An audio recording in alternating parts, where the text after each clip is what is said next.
우리 히터를 좀 틀어주시죠. 조금 추운 것 같습니다. 네. 오늘 그리스도 안에 새로운 피조물이라는 제목으로 말씀 함께 나누겠습니다. 오늘 본문의 배경이 되는 고린도 교회는 바울이 특별히 애정을 가지고 복음으로 양육한 그런 교회입니다. 2차 전도 여행 때 1년 반을 머물면서 정말 온 전심과 전력으로 복음을 가르치고 양육한 교회가 바로 고린도 교회입니다. 그 전에 들렸었던 빌립보 교회 같은 경우는 이제 쫓기듯이 거의 쫓겨나듯이 잠깐 복음을 증거했고 교회가 세워진 반면 이 고린도 교회는 1년 반이나 체류하면서 복음을 가르쳤다는 것이죠. 그런데 복음 전도를 마치고 이제 다시 3차 전도 여행에 바다 건너 지금의 튀르키예 중부의 이 에베소라는 곳에 바울이 머물면서 자기가 1년 반 동안 복음을 전한 고린도 교회 소식을 들으니까 참담하기 그지없는 거예요. 아주 심각한 여러 죄악들이 여전히 고린도 교회 안에 있고 고린도 교회 안에 여러 파당과 자기들끼리 온갖 범죄와 죄악들이 세상의 범죄에 못지않을 정도로 심각한 상태에 있다는 이야기를 바울이 바다 건너 에베소에서 듣게 됩니다. 그러면서 편지를 쓰게 된 내용이 고린도 전서, 후서 그 사이에도 편지들이 있다라고 학자들이 연구하고 있는데 바울이 그렇게 애정을 가지고 복음을 전한 교회가 왜 이 모양일까? 바울은 그때 어떻게 대처해야 되는가? 그런 내용들이 고린도 전후서에 아주 구구절절히 기록되어져 있습니다. 또한 이 고린도 교회 안에는 바울을 대적하는 바울의 사도성을 의심하고 바울의 가르침을 적극적으로 부정하고 공격하는 악당들도 있었습니다. 우리 고린도후서 10장 10절 말씀 대표적으로 한번 읽어보겠습니다. 시작. 그들의 말이 그의 편지들은 무게가 있고 힘이 있으나 그가 몸으로 대할 때는 약하고 그 말도 시원하지 않다 하니. 바울이 육체적 질병이 있었던 것으로 여겨지는데 그게 간질이라는 설도 있고 안질, 눈이 안 좋아서 잘 보지 못하는 질병이라는 설도 있는데 그런 약점들까지 인격 모독을 해가면서 이 글은 힘이 있을지 몰라도 와서 보면 별것 없다. 바울 아무것도 아니다. 이런 인격 모독적인 언사를 행사하는 사람들도 고린도 교회 안에 있었다는 거죠. 여러분이 정말 1년 반이나 전심전력으로 가르치고 양육한 교회가 그 모양 그 꼴이라면 여러분은 어떠시겠습니까? 근데 바울이 지금 이 고린도 전후서의 맥락을 잘 살펴보게 되면 억울함과 분노도 있지만 그 교회를 다시 한번 살려내기 위한 애절함과 절절한 마음으로 고린도 전후서를 적고 있다는 것을 알 수 있습니다. 자, 고린도 교회는 왜 이러한 문제에 봉착했는가? 바울의 의견을 따라가 보면 고린도 교회 사람들이 예수의 십자가 복음을 유일한 구원의 길로 여기지 않았다는 데에 문제가 있습니다. 바울이 전한 복음을 새롭게 어떤 철학 사조 중에 하나로 생각하고 여러 구원을 얻을 수 있는 길 중에 또 하나의 방법이라고 생각하는 경향 때문에 복음이 그들의 삶을 온전하고 새롭게 변화시키지 못했다는 겁니다. 우리가 예수를 믿고 구원을 받고 하나님 나라에 갈 수 있는 소망을 얻게 되었다면 우리 안에도 이런 온전하게 새롭게 되는 변화가 일어나야 되는데 고린도 교회 안에는 그런 변화를 경험한 성도들이 극소수에 불과했다라고 하는 거죠. 자, 이러한 상황에서 바울이 어떻게 낙심하지 아니하고 고린도 교회를 향해서 이런 권면의 편지를 쓸 수 있었을까? 제가 설교를 준비하면서 이런 관심이 오늘 본문에 깊숙이 이입되었습니다. 오늘 본문은 제가 정한 게 아니라 사순절 네 번째 주일에 묵상하도록 정해져 있는 본문입니다. 우리가 이 사순절 기간을 지나면서 내가 온전히 십자가의 은혜로 변화되어서 새로운 존재가 되었는가? 내가 신앙생활하면서 그러한 변화된 존재로서 변화된 세상을 경험하고 살고 있는가를 본문이 우리에게 질문하고 묻고 있는 거죠. 어떻게 바울은 저 무례하고 정말 악당 같은 고린도 교회를 향하여서 여전히 사랑의 마음과 여전히 그 끓는 심정을 가지고 복음으로 내가 경험한 은혜를 그들도 경험하기 바라는 마음으로 어떻게 일양 똑같은 마음으로 그렇게 대하고 있을까? 오늘 본문은 그 주제를 담고 있습니다. 오늘 설교를 준비하면서 제가 예전에 보았던 책을 한 권 다시 한번 꺼내 보았는데 이런 책입니다. 제가 설교 중에 몇 차례 인용했었던 디트리 보네퍼라고 하는 젊은 신학자이자 목회자인데요. 우리 히틀러를 암살하기 위한 암살단에 가입했다가 우리 그 나치당의 괴멸을 보지 못하고 먼저 형장의 이슬로 하나님 나라 부름을 받은 아주 전무후무한 천재적인 신학자입니다. 그가 기록한 책 중에 신도의 공동생활이라는 책이 있는데 제가 오늘 설교 준비하면서 예전에 책을 노아의 서재에 있던 책입니다. 그 책 중에 이런 구절이 있습니다. 제가 인용해서 한번 읽어보겠습니다. 인간의 자연적인 사랑은 굴레 벗은 말같이 제어할 수 없는 컴컴한 욕망으로 움직이지만 영적인 사랑은 진리를 따라 섬기는 봉사의 밝은 빛 안에서 움직입니다. 자연적인 사랑은 남을 자기에게 예속시키고 얽매고 억누르지만 영적인 사랑은 형제를 말씀 아래서 자유를 누리게 합니다.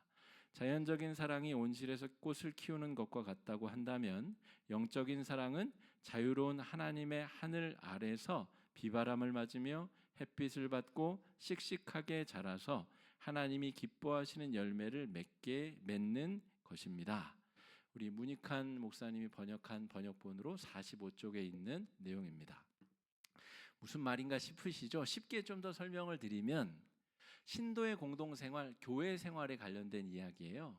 교회 안에 나와 다른 사람, 나랑 성향이 맞지 아니하는 사람, 나와 정말 도대체 말이 안 통하는 사람, 여러 사람들이 교회를 같이 다니는데 어떻게 하나님 나라를 경험하며 신도가 공동생활을 할 수 있겠는가를 적은 거예요.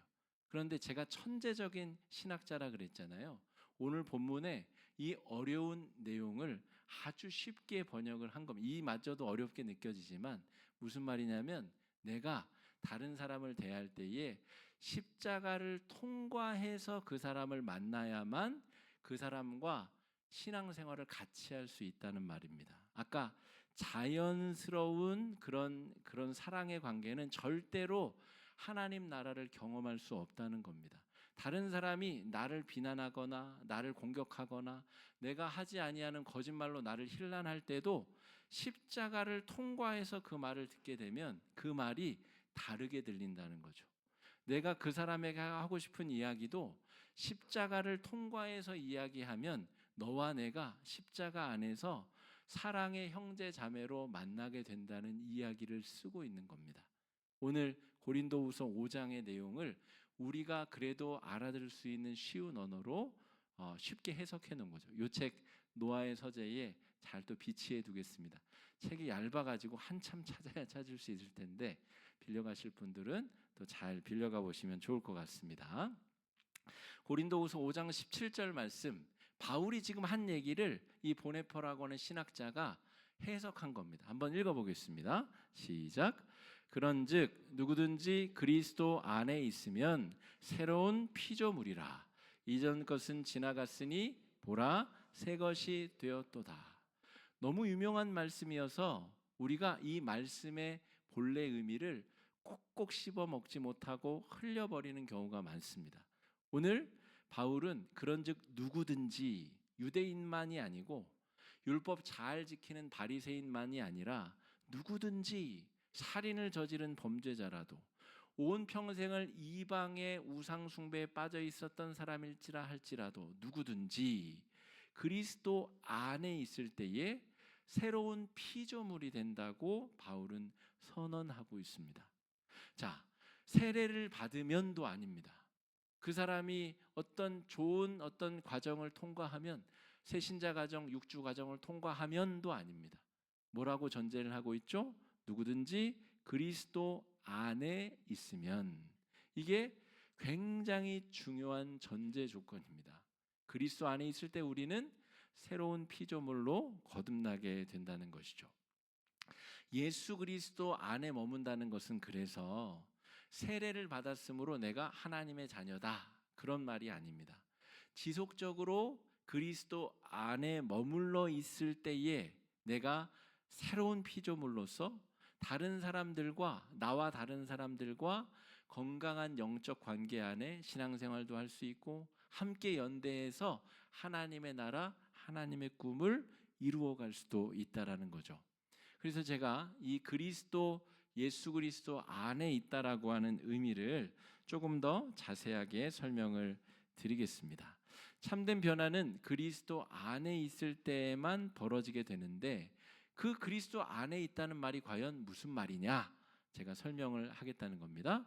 첫 번째는 십자가 은혜 안에 머물러 있다라는 것을 의미합니다. 그리스도 안에 있다는 것은 십자가 은혜 안에 있다는 것을 말해요.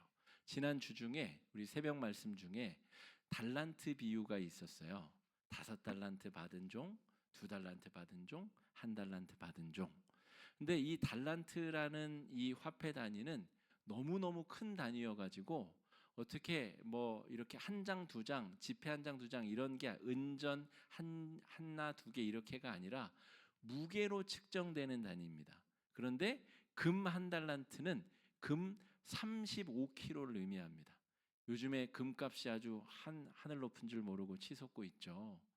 금 5kg이 한 달란트인데, 우리가 쉽게 노동자의 품삯으로 바꾸면은 16년 동안 하루도 쉬지 않고 자신의 노동 삭을 모으면 한 달란트가 됩니다. 16년 동안 하루도 쉬지 않고. 근데 성경의 다른 부분에는 1만 달란트 탕감받은 종의 비유가 나오죠. 1만 달란트면 어떻게 되죠? 16만 년 동안 하루도 쉬지 않고 매일매일 10만 원씩을 모아야 그 빚을 갚을 수 있는 사람이, 그 빚을 16만 년 일해야 벌 수 있는 돈을 탕감받은 이야기가 1만 달란트 탕감받은 사람의 이야기입니다. 그 은혜 안에 있을 때에 나에게 함부로 말하는 사람의 이야기가 십자가를 통과해서 부들부들해진 상태로 들릴 수 있다는 말입니다. 내가 이미 16만 년 삭을 탕감받았기 때문에 나한테 들리는 한마디가 비수처럼 꽂히는 게 아니라 십자가의 은혜를 통과한 이후로 부드러워지고 연약해져서 나를 공격하는 정도의 강도가 아니라 내가 용납하고 받아들일 수 있을 정도의 강도로 나에게 들려진다는 거죠. 바울이 지금 고린도 교회를 향한 마음이 그러하다는 것입니다. 자기가 1만 달란트 탕감받은 은혜를 입고 그 안에 있기 때문에 고린도 교회에서 들려오는 소문이 비수처럼 꽂히지 아니하고 십자가의 은혜를 통과해서 자기에게 들려지고 있다는 거죠. 자, 두 번째, 그리스도 안에 있다라고 하는 것의 두 번째 정의는 성령과 동행하는 중에 있다는 표현입니다. 십자가의 은혜 안에 있다는 것을 말하고, 두 번째는 성령과 동행하는 상태 안에 있다는 의미가 그리스도 안에 있다는 의미입니다. 여러분, 정말 더럽고 추악한 그런 죄성이 우리 마음에 가득가득한데 성령 하나님께서 우리 마음에 무슨 기대를 가지고 우리 안에 들어와 살고 계실까요? 그분이 우리 안에 들어와 내 마음에 살고 계시기 때문에 우리는 담대하게도 그 은혜로 말미암아 성도의 공동생활에 참여할 수 있는 준비가 되는 겁니다. 나를 공격하고 내가 애쓰고 수고하고 헌신하고 봉사했음에도 불구하고 아무도 알아주지 않아도 바울은 그것이 속상하거나 아니면 시험 들지 않는 이유가 성령께서 바울 안에서 그 모든 것을 다 알아주시고 모든 상처난 것을 위로해 주시고 성령께서 그 모든 치유와 회복의 역사를 이미 이루어주고 계시기 때문에 고린도 교인들이 자신의 수고를 알아주든 그렇지 않든 씨 뿌린 대로 열매가 맺어지든 그렇지 않든 바울이 똑같은 마음으로 고린도 교회 교인들을 대하고 있다는 거죠. 그 이야기를 설명해 놓은 책이 이 책입니다.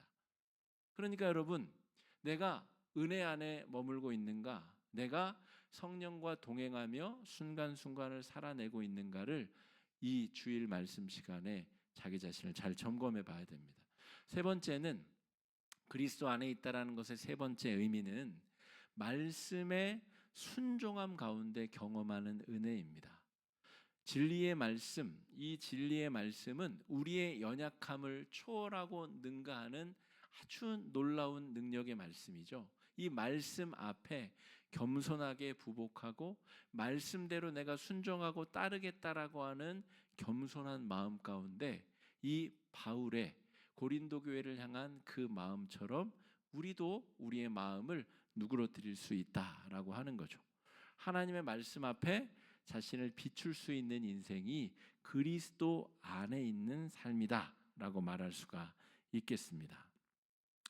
여러분, 그런 사람은 이제 어떤 일이 펼쳐지게 되는가? 바울이 오늘 적고 있는 이 내용에는 그런 십자가의 은혜 안에 있고 성령과 동행하며 말씀 앞에 살아가는 사람에게는 하나님과 화목하게 되는 결과가 벌어진다는 거예요. 하나님 앞에 화목하게 되는 관계적 형성이 이루어지게 된다는 거죠. 우리 그 교회 정원, 여기 이 정원 있죠. 쉼을 주는 정원에 가 보시면 그 튤립인가요? 아주 예쁘게 지금 이게 우미 트고 꽃 봉오리가 맺혔습니다. 갑자기 어제 오늘 영하권이 돼가지고 저기 잘 또 버텨야 될 텐데 이따가 한번 마당에서 보시면 좋을 것 같아요.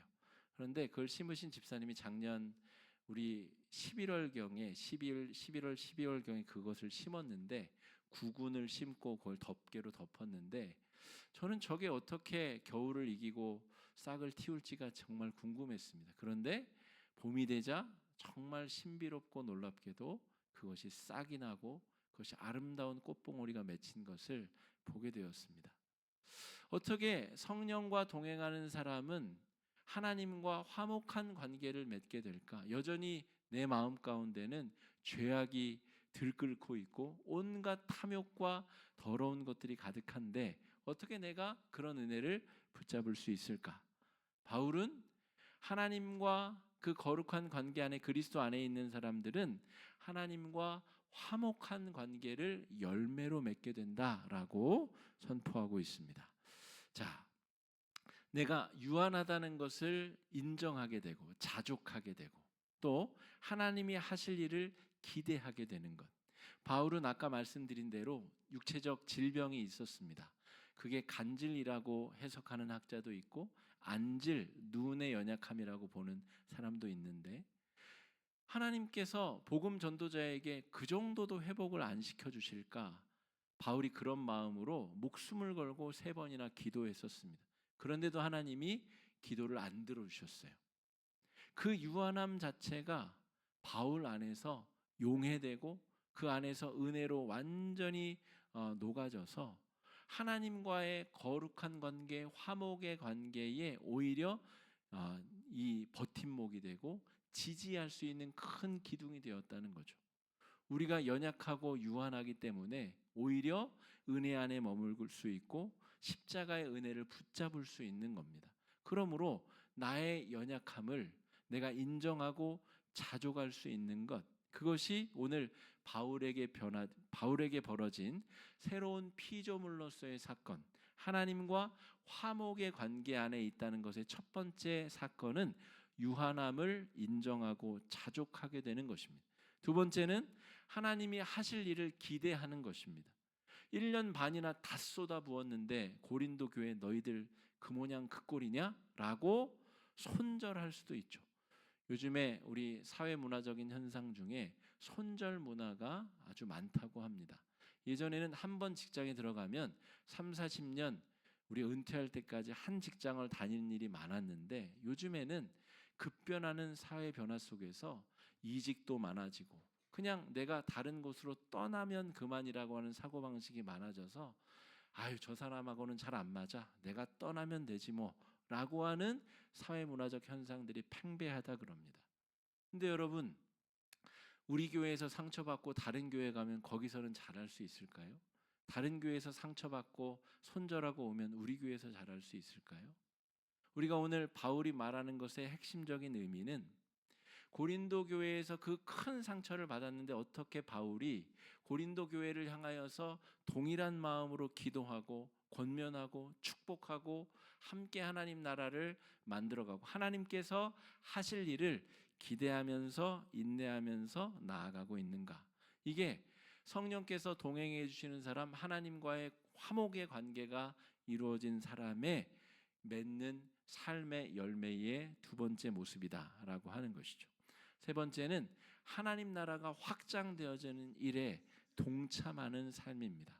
하나님과 화목한 관계에 있다라는 것의 구체적인 의미는 내가 조금 노력하고 많은 열매를 맺는 그런 어떤 이 복권에 당첨되는 듯한 그런 복을 의미하는 게 아니라 하나님이 기뻐하시는 일에 내 삶이 쓰임 받고 하나님이 원하시는 일에 내 마음이 향하고 하나님 나라가 확장되는 일에 내가 쓰임 받는 삶을 의미합니다.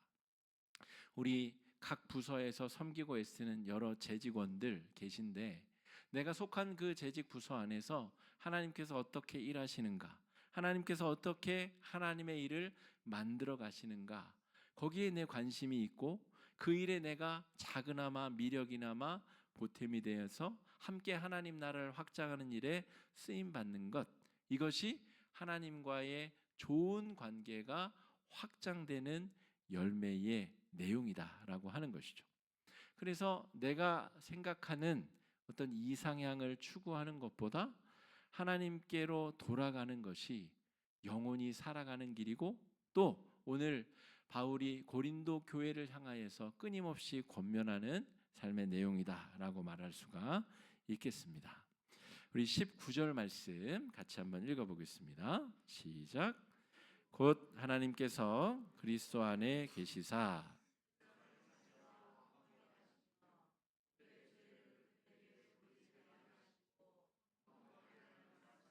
우리에게 부탁하셨느니라. 하나님께서 우리와 화목한 관계, 좋은 관계를 맺기 위하여 우리에게 예수님을 보내주시고 십자가 그 은혜를 통하여서 하나님과 우리 사이가 이제 좋아졌다는 것이죠. 그렇게 좋아진 사람의 마음이 어디를 향하는가라고 하면 하나님께서 우리를 화목하게 하는 말씀을 우리에게 부탁하셨고 화목하게 하는 그 말씀을 세상에 전하는 역할, 세상 속에 나가서 우리가 화목의 직분을 감당하는 일에 우리를 부르셨다라고 하는 겁니다. 나라가 몹시 혼란스럽고 어지럽습니다. 이번 주가 굉장히 우리 산불도 그렇고 우리 헌재 결정도 그렇고 굉장히 중요한 그런 한 주가 될 텐데 우리 민족 여러 국민들 사이의 분쟁과 갈등과 다툼 또 우리 산불 피해로 인한 여러 어려움들 삶의 자리와 생명을 잃은 분들도 속출하고 있는데 그런 상황 가운데 교회가 어떻게 화해의 중보자의 역할을 잘 감당할 수 있을 것인가? 우리가 기도하고 함께 마음을 쓰고 우리가 교회 안에서 천국 공동체를 경험하는 것처럼 이 천국 공동체의 은혜가 교회 밖에 세상에도 함께 경험되어지고 그 은혜가 확장되어질 수 있도록 저와 여러분 우리가 있는 자리에서 삶의 자리에서 화해의 중보자의 역할을 잘 감당할 수 있는 그런 은혜의 한 주가 되어야 되겠습니다. 고린도 교회의 더딘 변화와 악한 대적자들에 대해서 바울은 예수님의 마음으로 대하고 있습니다. 보네포의 표현에 의하면 십자가를 너와 나 사이에 딱 세워두고 그가 무슨 얘기를 하든 십자가를 통과하여 그 말을 듣고 내가 하고 싶은 이야기도 십자가를 통과하여 그 사람에게 이야기가 들려지기를 기도하고 너와 나 사이에 존재하는 십자가의 은혜로 말미암아 우리가 하나님의 나라를 경험하고 누리고 살게 해달라는 기도를 바울이 하고 있다는 거죠. 화평이 깨어진 이 세상 속의 나라와 민족 가운데 화평의 도구로 평화의 도구로 쓰임받는 은혜의 한 주가 되시기를 주의 이름으로 축복합니다. 이 시간에 말씀 의지해서 함께 기도하겠습니다. 기도하실 때 하나님, 우리를 위해서 화평의 도구가 되기 위해서 십자가에 달리신 주님을 묵상케 하여 주시옵시고 16만 년이나 일해야 갚을 수 있는 그 대가를 대신 갚아주신 그 십자가의 은혜 안에 머물게 하여 주시고 내가 누구라고 내가 뭐라고 내 안에 오셔서 더러운 마음의 한복판에 거주하시며 살아계시는 그 은혜를 잊지 않게 하여 주시고 하나님 나라를 확장하고 하나님 나라에 쓰임받는 거룩하고 복된 인생들 되게 해달라고 이 시간에 함께 기도하며 나아가겠습니다. 기도하겠습니다.